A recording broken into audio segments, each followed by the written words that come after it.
nome é Paula Pires, eu sou médica veterinária, mestre e doutora em zootecnia, e hoje eu vou falar um pouquinho sobre uma pergunta que ainda é bastante discutida, que é sobre o sistema produtivo pode alterar a qualidade dos ovos? Então, para começar, eu vou falar um pouquinho sobre como outros fatores podem afetar a qualidade dos ovos. Por exemplo, a genética, que vai afetar, então, a coloração da casca, o peso do ovo, a espessura da casca, né, o tamanho desse ovo, a idade, que também vai ter efeito sobre o tamanho do ovo e a qualidade da casca, a nutrição, que vai ter interferência principalmente na coloração da gema dos ovos, né, o status sanitário. Então, a gente sabe, né, que dependendo do estado sanitário, a gente vai ter queda na produção, queda na qualidade dos ovos, aumento da sujidade dos ovos. Outros fatores, como o tempo de prateleira, né, o ambiente de armazenamento e o que a gente vai falar hoje, né, agora, que é sobre o sistema produtivo. Se alojar as aves em gaiolas ou permitir que elas tenham acesso, né, ao exterior, vai ter alguma influência no resultado final, né, da qualidade do ovo produto. Então, para falar aqui rapidinho sobre a diferença dos sistemas produtivos, vou começar a falar um pouquinho sobre o sistema convencional, que hoje é o sistema mais utilizado, né? Então, entre 89% e 90% de todos os ovos produzidos no mundo ainda são produzidos por aves alojadas em gaiolas. Então, o que é o sistema convencional? É aquele sistema que a ave, né, ela é alojada na gaiola, ela tem um ambiente todo controlado, a dieta equilibrada, balanceada, mas ela não tem acesso ao exterior, né? Nos outros sistemas, né, os ditos alternativos, então eles têm algumas pequenas peculiaridades, são um pouquinho diferentes. Por exemplo, o cage free e o free range, eles são bem parecidos, mas eles têm alguns detalhes que os tornam diferentes. O cage free, então, que são as aves, né, que elas não ficam alojadas em gaiolas, então elas têm acesso a coleiros, a ninhos, mas elas não têm acesso ao exterior. Enquanto o free range, que é super parecido, elas vão ter, então, acesso diário ao pasto, ao exterior, né? Então, ambas ficam alojadas em galpões com poleiros, ninhos, mas no free range todos os dias. Então, a porta do galpão é aberta e ela tem acesso ao exterior. Então, ela vai poder ir para o pasto, enquanto no cage free não. Mas nesse galpão não tem gaiola. A gente também tem o sistema caipira, que é um sistema que segue uma norma da ABNT, né? Que ela tem umas diferenças na nutrição, né? Não se utiliza óleo reutilizado, não se utiliza nenhum produto de origem animal, não se utiliza aditivos, antimicrobianos, promotores de crescimento, e o sistema orgânico, né? Que é o sistema, então, que ele é o mais, digamos, mais complexo, que ele tem mais características. Por exemplo, a gente não pode fazer uso de nenhum ingrediente que não seja orgânico, né? Ingredientes transgênicos. Então, ele tem todo um cuidado. Todos esses sistemas, eles vão ter diferenças também no número de aves alojadas por área, né? Então, a densidade é diferente. Então, aqui, né, o que eu falei foi uma descrição bem breve. Mas, então, é importante buscar essa informação, entender a diferença dos sistemas. Hoje, então, tanto produtores, consumidores, estudantes, é muito difícil para o pessoal em geral entender a diferença entre os sistemas. Então, é importante ir buscar essa informação e difundir a informação correta, né? Então, é um assunto ainda que precisa de maiores esclarecimentos. Então, o que acontece hoje, então, em relação ao consumo desses ovos, né, produzidos em sistemas alternativos? A gente vê que vem aumentando esse consumo, principalmente porque o consumidor está mais preocupado com a saúde, principalmente depois da pandemia, né? A gente tem todo um cuidado, quer consumir um alimento de maior qualidade, mais natural, que também tem importância como esse produto vai ter algum impacto sobre o meio ambiente, né? Se ele é sustentável e também o bem-estar das aves. Então, tem vários fatores que hoje os consumidores têm se preocupado mais, que fazem com que eles aumentem a procura por esses tipos de alimentos, né? Às vezes, ele ainda não consegue consumir esse tipo de produto, né? O ovo alternativo, porque ele é relativamente mais caro, né? Ele é mais caro para ser produzido, então ele é vendido com preço superior. Mas a vontade, né? O desejo é de aumentar o consumo. Nesse estudo aqui que eu vou falar rapidinho, foi um estudo que foi feito, né, com consumidores do Chile e do Brasil, e o que se notou é que realmente o consumidor tem essa vontade de passar a consumir ovos orgânicos, né, ou de outros sistemas alternativos, mas eles não têm noção da realidade do sistema produtivo, né? Então, tem essa desconexão, né, entre as expectativas do produto e as expectativas de como realmente o produto é produzido. Então, tem esse aumento dessa demanda, né, sistemas produtivos mais naturais, mais amigáveis aos animais, né, eles têm um desejo de comprar, mas também não estão dispostos a remunerar como se necessita, né? Então, também é importante isso, a gente perceber que às vezes é a falta de entendimento de como o sistema produtivo é feito, né? Tudo que acarreta, toda a diferença, que o consumidor não entende por que, que o ovo, então, é mais caro e não está disposto a pagar esse valor. Então, outras curiosidades aqui, né? Os consumidores ainda preferem ovos livres de gaiolas e de casca marrom, por acreditarem que são ovos mais nutritivos, com sabor mais acentuado, ovos com gema amarela também, eles associam a um ovo mais saboroso, mais nutritivo, com teor de proteína maior, né? E a gente sabe que isso não é verdade, né? Então, outros estudos, que nem o do Randone, de 2020, mostram, então, que ainda a gente tem essa necessidade de investigar mais quais são os fatores que realmente, né, levam o consumidor a optar por determinado produto, quais são a real necessidade do consumidor, né? Então, a gente sabe que tem muito estudo realizado na Europa, né? Então, se a gente parar para pensar, a gente pensa assim, não, mas tem muito estudo sobre o perfil do consumidor no Brasil. Tem, mas são estudos muito com um número amostral muito pequeno, ou em determinada cidade, então a gente teria necessidade de ter um estudo bastante robusto no Brasil ou em outros países, né, em desenvolvimento, para a gente traçar esse perfil na íntegra, assim, completo. Aqui agora eu vou trazer pequenos não, né, alguns estudos que falam sobre essa relação do impacto do sistema produtivo, mas então eles foram testados em diferentes aspectos, né? Para começar esse estudo de 95, eles então reuniram, né, uma revisão sistemática, eles reuniram a literatura disponível para ver como que o sistema produtivo iria interferir na produtividade e na mortalidade dessas aves. E, então, eles não encontraram nenhuma relação, né? Eles encontraram relação em alguns aspectos ali, mas na mortalidade, na produção, nenhuma, nem no canibalismo, né? Esse é um estudo, né, preliminar, uma revisão sistemática que foi feita antigamente, então ele tem algum... Então, como é que eu posso explicar? Ele tem, assim, muita falha... Não falha, mas ele não tem muitas explicações, né? Então, a partir com o tempo, a gente vê estudos mais completos. Por exemplo, esse outro estudo publicado na PLOS ONE, acho que ele é de 2016, agora me faltou o ano. Então, ele veio com o objetivo, né, de ver qual era o impacto do sistema produtivo no bem-estar, na produtividade, na sustentabilidade e mortalidade das aves, né? Então, qual foi a conclusão deles, né? Que as galinhas mantidas nos diferentes sistemas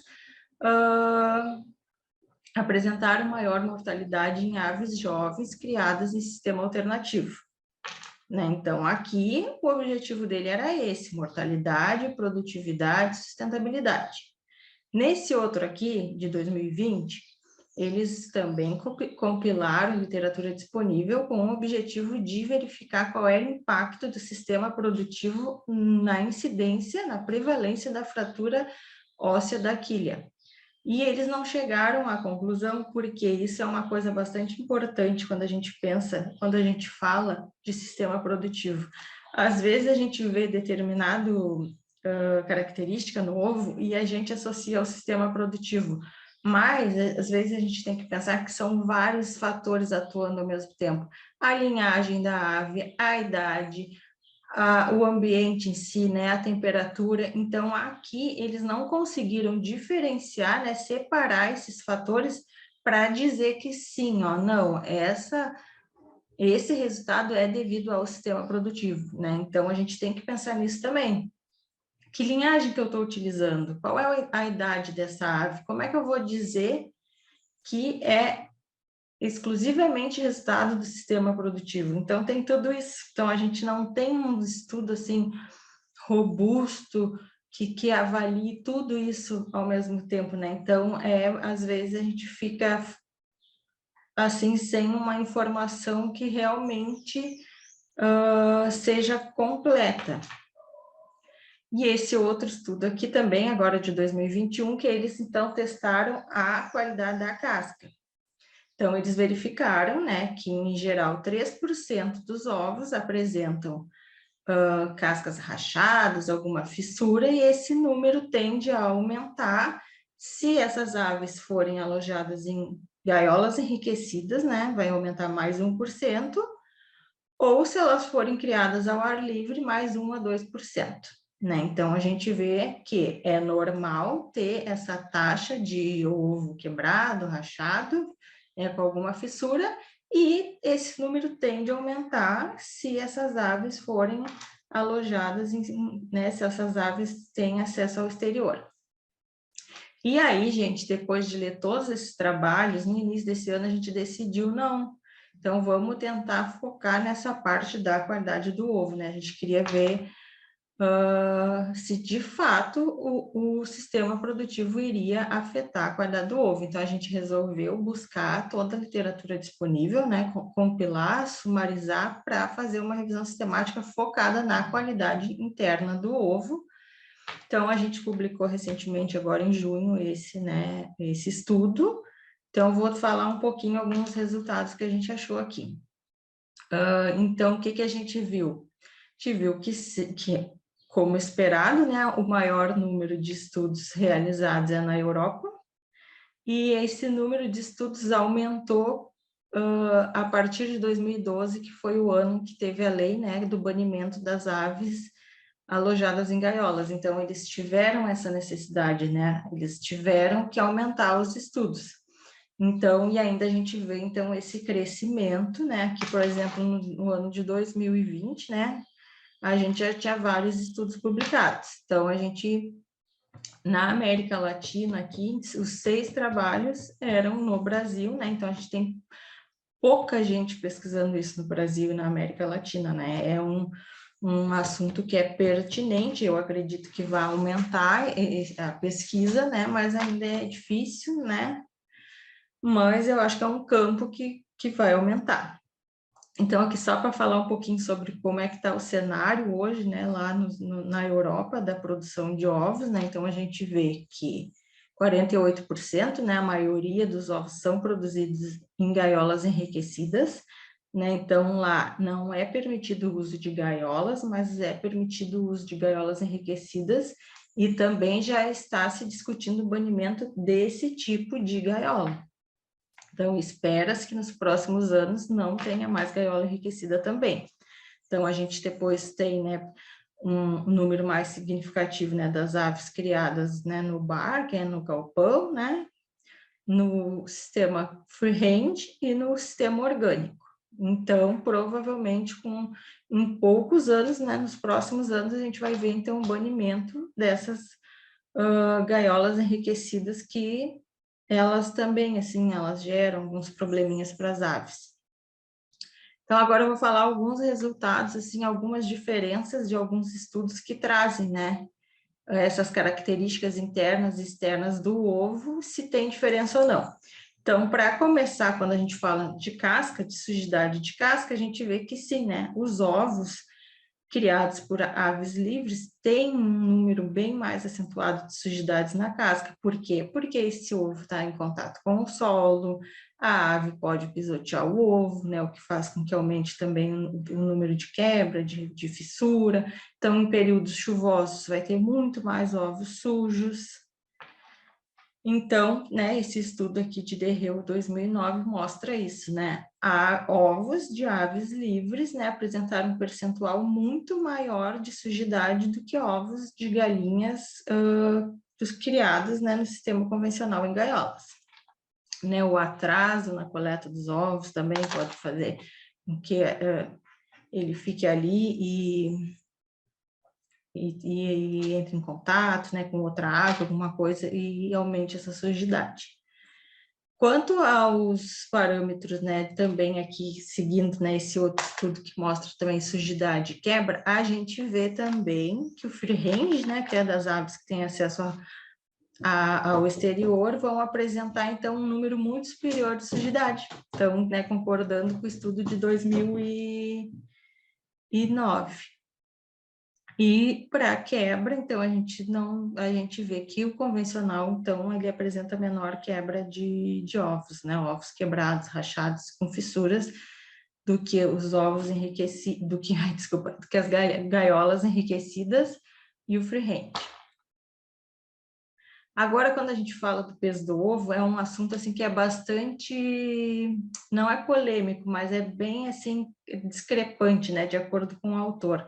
A maioria dos autores defende que os ovos produzidos por aves livres vão ser maiores, porque essa ave ela vai ter uma taxa de postura menor, né? Então a ave ela vai colocar menos ovos e esses ovos tendem a ser maiores. E com isso, então, a gente vai ter também uma casca mais frágil, né? Porque quanto maior o ovo, mais frágil é essa casca, né? Mais fina, menor espessura, mais fácil de quebrar. Então, tem muitos estudos apontando para as duas direções, mas a maior parte dos estudos ainda diz isso, né? Ovo de ave criada livre é maior, né? Porque a outra ave, ela tá, né, então, alojada na gaiola, ela tem um controle de luz, então ela tem um ritmo de produção muito maior, mais intenso, e coloca um ovo menor. E aqui, então, alguns parâmetros, né, da qualidade interna, a gente falar um pouquinho do albúmen, né, da clara do ovo. Então, aqui também, a gente tem alguns autores que defendem as aves alojadas em gaiolas, mas a gente vê sempre que tem mais estudos mostrando que ovos livres apresentam algumas características, por exemplo, estabilidade da espuma, né, que é a clara em neve. Às vezes, a gente vai ver que ovos orgânicos, por exemplo, vão ter uma característica, né, de formação de espuma muito maior do que ovos de aves criadas em gaiolas. Então, aqui a gente consegue ver que, em alguns estudos, aqui ele está bastante... Ele não tem, assim, né, como é que eu vou dizer? Todos os estudos apontam para uma direção. Não, a gente tem variação, né? Mas, na maioria dos casos, o ovo, né, da ave criada solta vai ter uma unidade ROV maior, uma altura de albúmen maior. O pH, então, não vai ter diferença, né? O pH é um indicativo muito mais de frescor dos ovos do que outra coisa, né? Então, por que que a gente acredita que o albúmen do ovo da galinha criada solta, né? É uma teoria que alguns autores defendem, que é porque essa ave, né, ela tem uma maior atividade motora que faz com que ela produza, então, um albúmen de melhor qualidade. Só que isso é importante por um outro detalhe. Essa ave, então, ela caminha, ela se exercita, ela produz um ovo com um albúmen melhor, mas a gente tem que pensar que essa ave, ela gasta, né, ela gasta mais energia, ela tem uma demanda muito maior do sistema muscular dela, né, então ela está caminhando, e quando a gente faz a formulação atendendo os mesmos requisitos de uma ave normal, né, de uma ave alojada em gaiola. Então, será que a gente não está fornecendo menos minerais, menos fósforos do que essa ave precisaria, já que ela tem uma demanda do sistema muscular muito maior? Então, tem alguns autores que defendem essa teoria, né? Então, a gente tem que parar para pensar sobre isso também. Aqui outro estudo, então, que vem nessa, né, nesse caminho, que mostra o conteúdo mineral tanto da casca como do albúmen da gema, né? Então, a gente tem pouquíssimos estudos avaliando, então, né? Então, a gente tem esse estudo que é um estudo famoso, né? Que ele, apesar de ele ter um número muito pequeno de ovos, ele é um estudo bastante citado, né? E ele mostrou, então, né, que o conteúdo de fósforo e zinco dos ovos foram 41% e 30% menores, né, nos ovos orgânicos. Então, pode ser por causa disso, porque a ave, ela está caminhando, então a gente tem que pensar em tudo isso, né? Mas também é importante outro detalhe: a ave solta, ela vai ciscar, ela vai ter acesso ao solo. Então, a gente não pode dizer, a gente não sabe que minerais tem no solo. Então, pode ser que ela esteja num solo riquíssimo, ela vai ciscar e vai incrementar, né, o aporte dela de minerais. Então, é muito difícil eu pegar esse estudo que comparou, né, que tem uma amostragem muito pequena. Provavelmente, se eu fizer um estudo aqui na minha cidade, em outro estado, em outro país, a gente vai encontrar talvez diferenças nesse perfil de minerais, né? Não vai ser uma coisa muito discrepante, né? Porque a ave, ela se regula, mas a gente tem que pensar nisso, né? Às vezes é o solo, né? É o local que a ave está ali vivendo. Então, né, a gema, que é o que a gente mais sabe, né, todo mundo sabe que os ovos de galinhas soltas vão apresentar uma coloração de gema superior, né, então ela vai apresentar níveis elevados de beta-caroteno, alfa-tocoferol, polifenóis, maior teor de carotenoides. Isso é importante, né, o consumidor, ele procura, ele gosta, isso pode ser até um fator de fidelidade a uma marca, né, do consumidor. E também tem alguns autores que mostram que o conteúdo de ômega 3 e ômega 6 pode ser aumentado também em aves criadas livres, né? Mas também é o que eu falo, gente,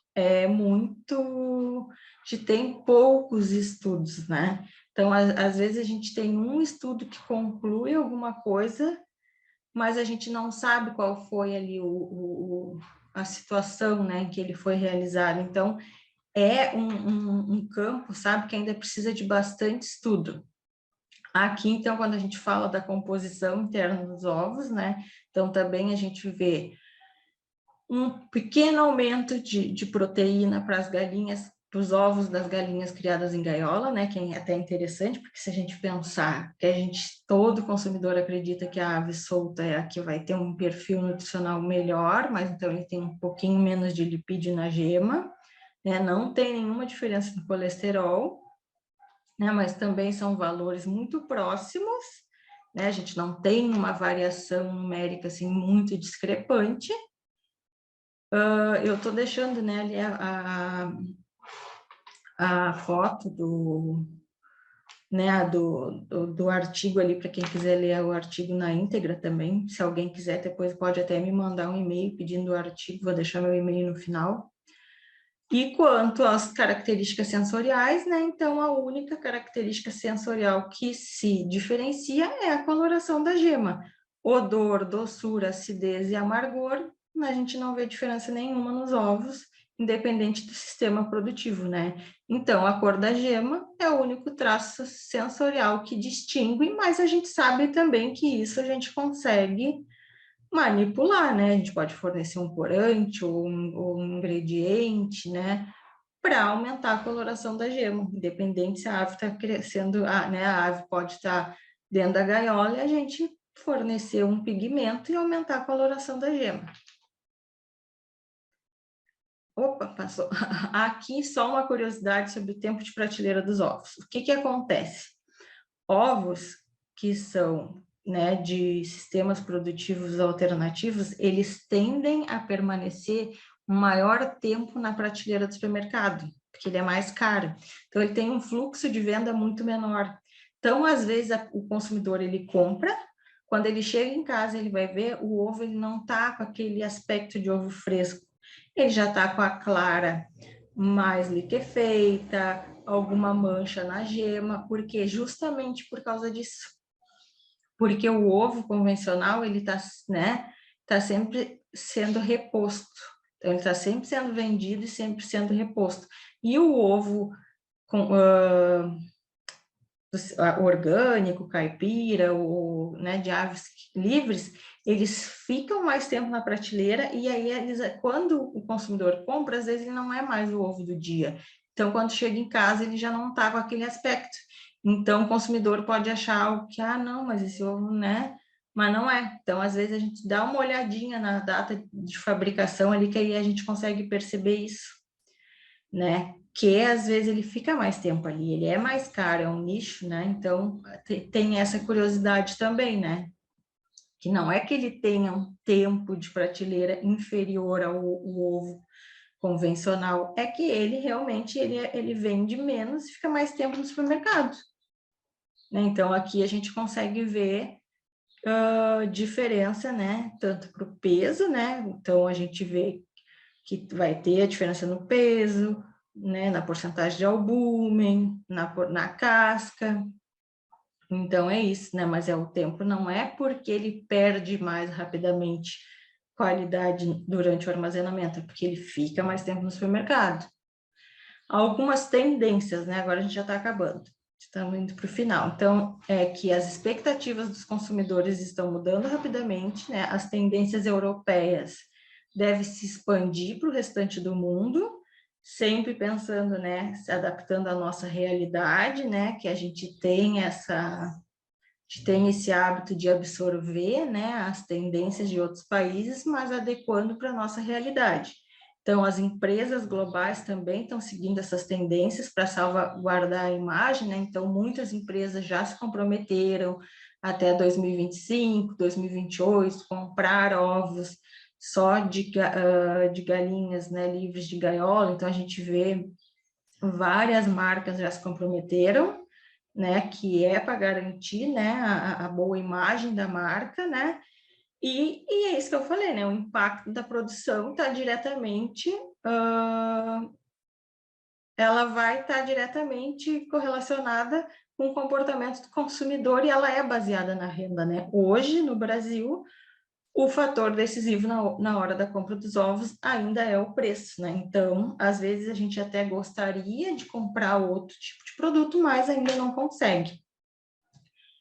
E tendências para pesquisa, então, é identificar alguns fatores que, né, como eu tinha comentado lá quando eu mostrei aquela pesquisa do consumidor, né, identificar fatores que impulsionam o consumidor, percepções, comportamento, preferências, né, um estudo maior, né, mais importante, não somente um estudo regional, né, mas um estudo nacional, e também discutir essas lacunas de pesquisas que devem ser abordadas em estudos futuros, né?